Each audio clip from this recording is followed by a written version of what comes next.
Hello, അസ്സലാമു അലൈക്കും. കഴിഞ്ഞ ജുമാ ഖുതുബയിൽ ഞാൻ പരാമർശിച്ചിരുന്ന ഇന്ത്യ രാജ്യം കാണാൻ പോകുന്ന ഒരു അപകടകരമായ ഒരു സംഭവത്തെ ഞാൻ ഉണർത്തിയിരുന്നു. കേന്ദ്ര ഗവൺമെന്റ് ഭരിച്ചുകൊണ്ടിരിക്കുന്ന മോഡി നേരിട്ടിടപെട്ടുകൊണ്ട് നമ്മുടെ കേരളത്തിൽ നിന്നും കാന്തപുരം അബൂബക്കർ മുസ്ലിയാരുടെ ടീമിനടക്കം വിളിച്ചു വരുത്തി, ഖലീലുൽ ബുഖാരിയും വിളിച്ചു വരുത്തി ഇന്റർനാഷണൽ സൂഫി സമ്മേളനം എന്ന് പറഞ്ഞുകൊണ്ട് ഈ മാസം 17 മുതൽ 20 വരെ നടക്കാൻ പോകുന്ന സമ്മേളനത്തിന്റെ കോർഡിനേഷൻ മീറ്റിംഗ് കഴിഞ്ഞ 2 ആഴ്ച മുന്നേ നടന്നു കഴിഞ്ഞിട്ടുണ്ട്. ഈ സമ്മേളനത്തിലൂടെ മോഡി അവരിൽ നിന്നും ആവശ്യപ്പെടുന്നത് അവരൊഴികെയുള്ള മുഴുവൻ മുസ്ലിം വിഭാഗങ്ങളെയും അവര് ആക്ഷേപിച്ച് വിളിക്കുന്ന ഒരു പേരുണ്ട്, വഹാബികൾ എന്ന് പറഞ്ഞുകൊണ്ട്.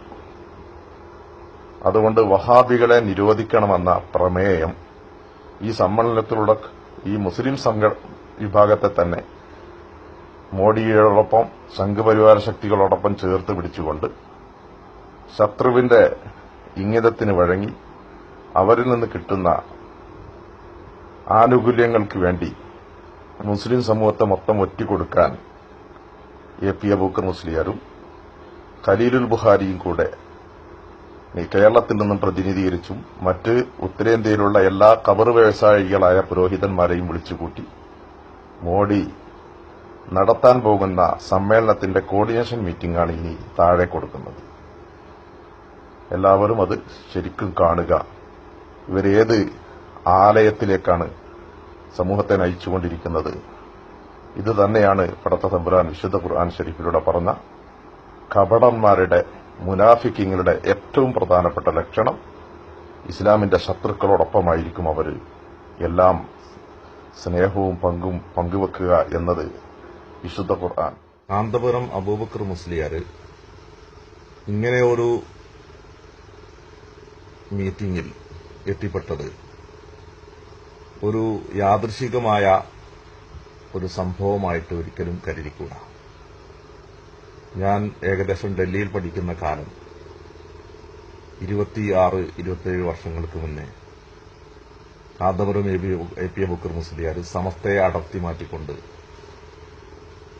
ഓൾ ഇന്ത്യ ലെവലിൽ ഒരു സംഘം രൂപീകരിക്കാൻ വേണ്ടി ഈ ഉലമായ ഹിന്ദ് ഓൾ ഇന്ത്യ സുന്നി എന്ന സംഘടന രൂപീകരിക്കാൻ വേണ്ടി കണ്ടെത്തിയ തന്ത്രം അവിടങ്ങളിലുള്ള വടക്കേന്ത്യയിൽ ഖബർ വ്യവസായങ്ങളുമായി ബന്ധപ്പെട്ട് ജീവിച്ചു പോകുന്ന ബറേലിയാക്കൾ എന്ന് പറയുന്ന വിഭാഗവുമായിട്ട് ഡൽഹിയിൽ വെച്ചുകൊണ്ട് ഒരു കോർഡിനേഷൻ, ഒരു ലിങ്ക് സ്ഥാപിക്കുകയും അദ്ദേഹം അതിന്റെ നേതൃത്വം ഏറ്റെടുക്കുകയും ചെയ്ത ഒരു രംഗം ഞാൻ ഇന്നും ഓർക്കുന്നുണ്ട്. ഈ ബന്ധം അല്പാൽപമായി വളർന്ന് ഇപ്പോൾ ഈ ബറേലിയാക്കളുമായിട്ടുള്ള കാന്തപുരത്തിന്റെ ബന്ധം മർക്കസിൽ, അവരുടെ കാരന്തൂരിൽ അദ്ദേഹത്തിന് വേണ്ടിയുള്ള എല്ലാ സ്മാരകങ്ങൾ വരെ പണിതുവെച്ച് അദ്ദേഹത്തിന്റെ ലൈബ്രറി വരെ സ്റ്റാർട്ട് ചെയ്യുകയും ബന്ധം സ്ഥാപിക്കുകയും ആ ബന്ധം വളരെ ഊഷ്മളമായി മാറുകയും ചെയ്തിട്ടുണ്ട്. ഇത് പറയുമ്പോൾ എന്റെ സുഹൃത്തുക്കൾ, ശ്രോതാക്കൾ മനസ്സിലാക്കേണ്ടത് എന്താണ് ബറേലിസം? ബറേലിയാക്കളെ നിങ്ങൾക്ക് ഉൾക്കൊള്ളാൻ കഴിയുമോ? കേരള മുസ്ലിമീങ്ങൾ ചിന്തിക്കുക. ബറേലിസത്തിന്റെ ഒരു ചുരുക്കം പറഞ്ഞാൽ, ഇന്ത്യ രാജ്യത്ത് ബ്രിട്ടീഷ് ഇന്ത്യക്കെതിരെ നടന്നുകൊണ്ടിരുന്ന ധർമ്മസമരങ്ങളെ, സ്വാതന്ത്ര്യ സമരങ്ങളെ മുഴുവനും അടച്ചാക്ഷേപിക്കുകയും ആ സമരത്തിൽ പങ്കെടുക്കുന്ന അന്നത്തെ കോൺഗ്രസിൽ അണിചേർന്നുകൊണ്ട് ഈ സമരത്തിൽ പങ്കെടുത്ത ഓരോരുത്തരും മുസ്ലിമീങ്ങളാണെങ്കിൽ അവർ കാഫിറും മുർത്തദ്ദുമാണെന്ന് വിധിയെഴുതുകയും, അല്ലാമ ഇഖ്ബാൽ കാഫിറും മുർത്തദ്ദുമാണ്, അതേപോലെ തന്നെ അബുൽ കലാം ആസാദ് കാഫിറും മുർത്തദ്ദുമാണ്, അതേപോലെ തന്നെ ഇസ്ലാമിന്റെ മുസ്ലിം പക്ഷത്ത് ചേർന്ന് നിന്നുകൊണ്ട് സ്വാതന്ത്ര്യത്തിനു വേണ്ടി പോരാടിയ മുഴുവൻ മാപ്പള ലഹളകളിലും പങ്കെടുത്ത മുഴുവൻ ആളുകളും അത് കാരണം തന്നെ ഇസ്ലാമിക ഭരണകൂടത്തിനെതിരെ പ്രവർത്തിച്ചതുപോലെയാണ്.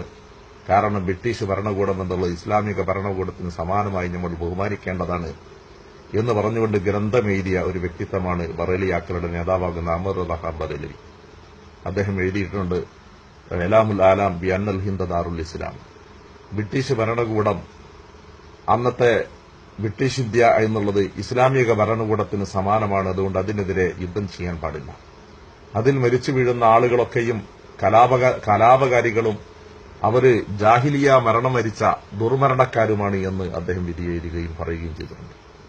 എന്ന് പറഞ്ഞാൽ ഇന്ന് പൂക്കോട്ടൂർ ശുഹദാക്കളെ ആണ്ടുനേർച്ച കഴിക്കുന്ന, താത്തൂർ ശുഹദാക്കളെ ആണ്ടുനേർച്ച കഴിക്കുന്ന, ഇതേപോലെ കേരളത്തിലുടനീളം ബ്രിട്ടീഷിനെതിരെ സമരം ചെയ്ത് പൊരുതി മരിച്ചിട്ടുള്ള ടിപ്പു സുൽത്താൻ അടക്കമുള്ള മുഴുവൻ ആളുകളും അവരെയൊക്കെയും കാഫറും മുർത്തദ്ദുമായി വിധിയെഴുതിയ ഒരു വിഭാഗമായിരുന്നു അന്നത്തെ സാമ്രാജ്യത്വ ശക്തികളാകുന്ന ബ്രിട്ടീഷിനോടൊപ്പം നിന്ന, ഇസ്ലാമിന്റെ ശത്രുക്കളോടൊപ്പം നിന്ന ഒരു പാരമ്പര്യം തീർത്തും അവകാശപ്പെടാനുള്ള ആ ബറേലി വിഭാഗത്തോട് ഒപ്പം നിന്ന ഒരു സംഘമായി കാന്തപുരം എ പി അബൂബക്കർ മുസ്ലിയാർ രൂപപ്പെട്ടിട്ടുണ്ടെങ്കിൽ തീർച്ചയായും ഇന്നത്തെ ഇസ്ലാമിന്റെ ശത്രുക്കളോടൊപ്പം അദ്ദേഹം തോളോട് തോൾ ചേർന്ന് ആത്മബന്ധം സ്ഥാപിച്ചുകൊണ്ട് മുസ്ലിം സമൂഹത്തിനെ ഒറ്റുകൊടുക്കാൻ വേണ്ടി അദ്ദേഹം ശ്രമിക്കുന്നുണ്ടെങ്കിൽ അത് തീർത്തും യാദൃശികമല്ല എന്നും അത് കാലങ്ങളായുള്ള ബന്ധത്തിന്റെ ഊക്ക് ഇന്ന് തുറന്ന് കാപട്യം പടച്ചുതമ്പുരാൻ വ്യക്തമായി തുറന്നു കാണിക്കുകയായിരുന്നുവെന്നും എന്റെ ശ്രോതാക്കൾ വളരെ വ്യക്തമായ രീതിയിൽ തിരിച്ചറിയുകയും നാം ആരോടൊപ്പമാണോ പ്രവർത്തിക്കുന്നത്, അവർ നമ്മളെ എങ്ങോട്ടാണോ നയിക്കുന്നത്, അതിലൊന്നും സൂക്ഷിക്കുകയും ചെയ്യണമെന്ന് നല്ല ഭാഷയിൽ ഉണർത്താൻ വേണ്ടി കൂടിയാണ് സതുദ്ദേശപരമായി ഈ പോസ്റ്റ് ഇവിടെ പോസ്റ്റ് ചെയ്തിട്ടുള്ളതെന്ന് മനസ്സിലാക്കി.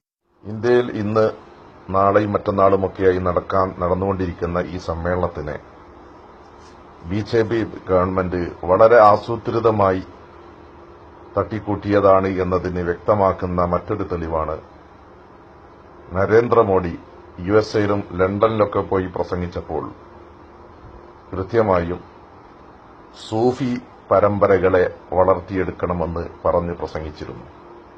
അദ്ദേഹം സൂഫി എന്നതുകൊണ്ട് ഉദ്ദേശിക്കുന്നത് ഈ വടക്കേന്ത്യയിലുള്ള ഏകദേശം 10-600ഓളം ഖബർ വ്യവസായങ്ങളുമായി ബന്ധപ്പെട്ട് കഴിഞ്ഞുകൂടുന്ന ബറേലിയാക്കളെയാണ്.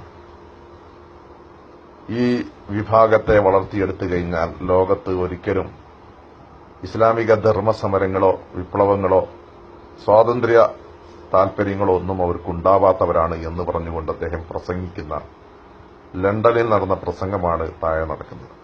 ഇതിവിടെ കൊടുക്കാൻ കാരണം ഈ ഇന്ന് നാളെയും മറ്റന്നാളുമായി ഡൽഹിയിൽ നടന്നുകൊണ്ടിരിക്കുന്ന ഈ സമ്മേളനം മാസങ്ങൾക്ക് മുന്നേ ബിജെപി ആസൂത്രണം ചെയ്ത ഒരു സംഘടിക്കലായിരുന്നുവെന്ന് കൃത്യമായി വരച്ചു കാണിക്കുന്നുണ്ട്. ഈ സമ്മേളനത്തിന്റെ 2-3 ആഴ്ച മുന്നേ ഡൽഹി ആസ്ഥാനത്ത് നടന്ന കോർഡിനേഷൻ മീറ്റിംഗിൽ കാന്തപുരം എ പി അബൂബക്കർ മുസ്ലിയാരും ഖലീലുൽ ബുഖാരിയും കേരളത്തിൽ നിന്നും പങ്കെടുത്തതിന്റെ ദൃശ്യമാണ് ഗൾഫ് ടൈംസ് ന്യൂസിൽ നാളെ കൊടുക്കാൻ പോകുന്നത്, എല്ലാം മുകളിൽ കൊടുത്തിട്ടുള്ളത്. ഇവിടെ കാന്തപുരം എ പി അബൂബക്കർ മുസ്ലിയാർ മോഡി ഷെയ്ഖിന മോഡിയ അവറുകളോട് കൃത്യമായി ചോദിക്കുന്നുണ്ട്, ഔസിന യാ ഷെയ്ഖ്, അല്ലയോ ഞങ്ങൾക്ക് വസീയത്ത് നൽകിയാലും എന്ന് പറഞ്ഞപ്പോൾ മോഡി പറയുന്ന വസീയത്ത് നിങ്ങൾ അവരെ കരുതിയിരിക്കണമെന്നാണ്. അവർ നിങ്ങളുടെ ശത്രുക്കളാണ്. നിങ്ങളുടെ ഖബർ വ്യവസായത്തോട് എന്നും എതിർത്തുകൊണ്ടിരിക്കുന്ന ഒരു വിഭാഗമുണ്ട്, അഥവാ വഹാബികൾ എന്ന് നിങ്ങൾ വിളിക്കുന്ന, അവരെ നിങ്ങൾ കരുതണമെന്ന ഒരു വസീയത്തായിരുന്നു മോഡി കൊടുത്തിരുന്നത്. നിങ്ങളിത് ശരിക്കും മനസ്സിലാക്കുക. എവിടെയാണ് കാന്തപുരവും ഖലീലുൽ ബുഖാരിയും ഒക്കെ അടങ്ങുന്ന സംഘം സമൂഹത്തെ നയിക്കാൻ, എങ്ങോട്ടാണ് നയിക്കുന്നത് എന്ന് മനസ്സിലാക്കാൻ ഇതിനപ്പുറം എന്തെങ്കിലും വേണോ എന്ന് എന്റെ ശ്രോതാക്കളായ എല്ലാവരും മനസ്സിലാക്കണം എന്ന് ഞാൻ പ്രത്യേകം വിനീതമായ ഭാഷയിൽ ഉണർത്തുകയാണ്.